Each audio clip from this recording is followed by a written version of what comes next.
The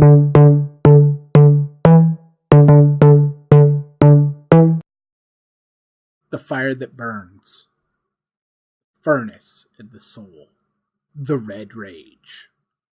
Is it a bad thing? Only when it becomes such a thing. Only when it can't stop burning you instead of fueling you. Until then, it is the righteous answer to having finally heard the truth. You have to heat metal to forge it. The rage heats the soul of a man and allows it to be reworked. Each swing of the hammer is another truth that creates a stronger man. You will be reforged and made stronger than you have ever been. The sculptor, the stone, yeah. It is important to understand everything that weighs on your anger, to know it and work through it. From needing to avoid going back to the blue, to knowing what makes you weak, to knowing what the chinks in your armor are. The more you learn, the more you may understand a tower of weight that you carry. When the gravity of this is revealed to you and you find yourself not crushed, not just street pizza, you will see yourself as stronger than you gave yourself credit for. I hope so. So what's a safer way to test your anger?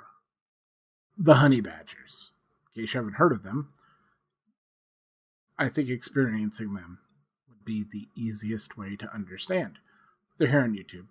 They cover some amazing stories, which will most likely get under your skin. Oh, can it get under your skin?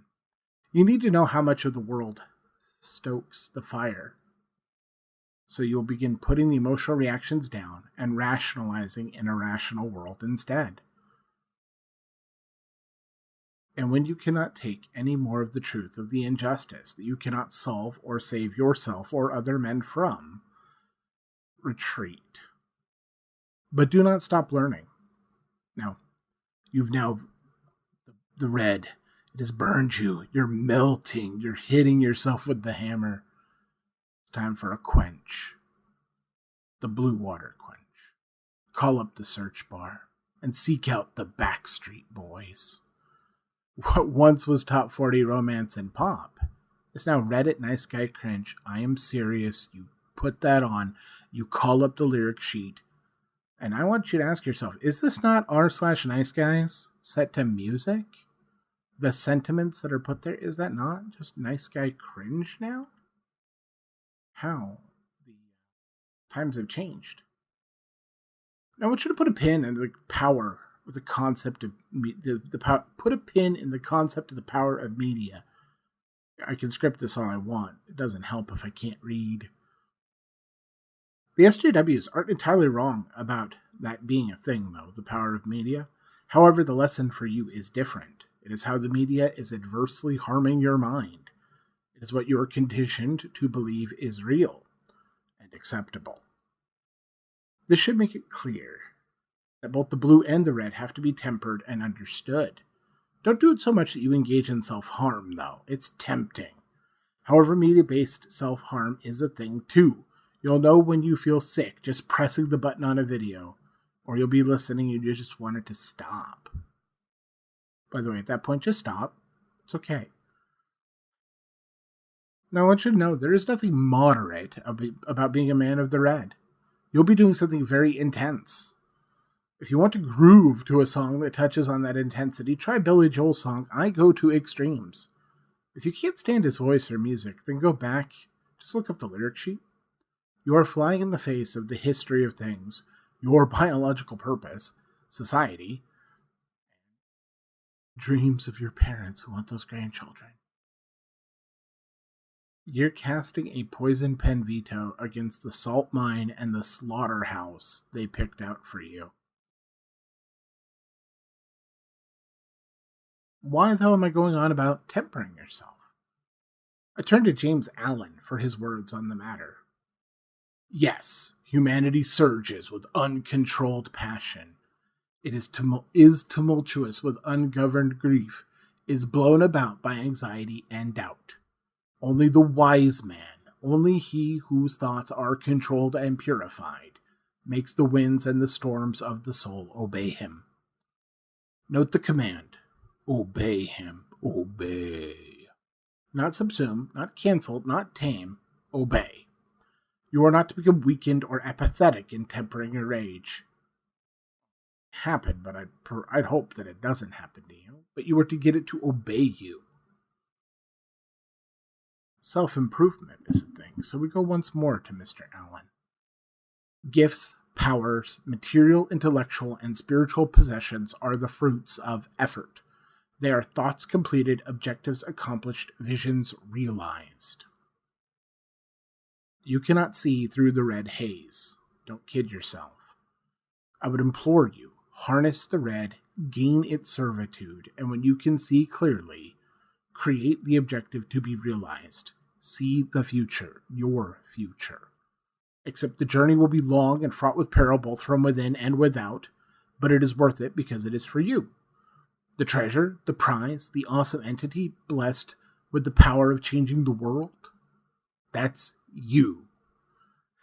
Now this is the part I warned you about.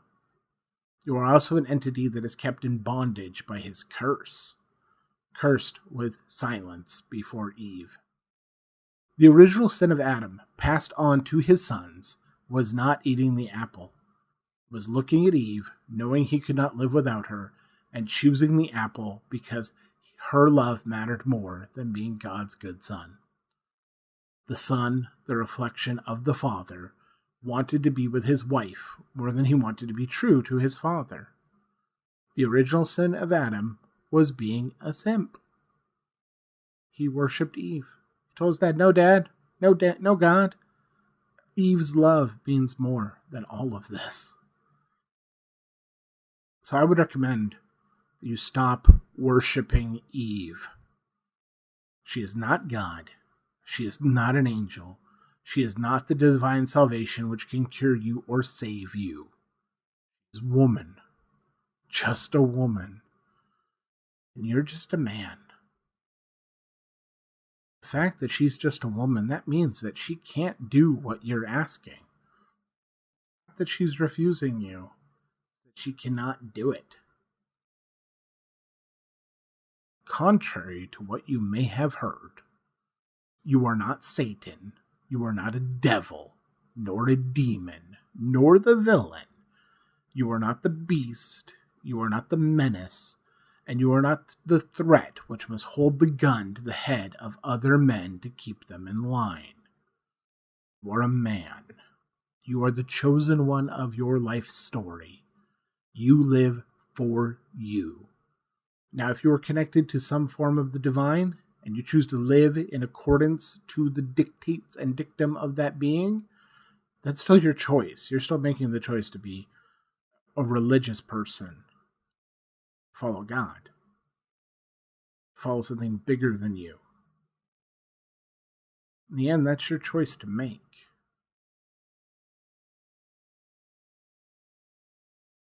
Stop worshiping Eve and her daughters. They're like you.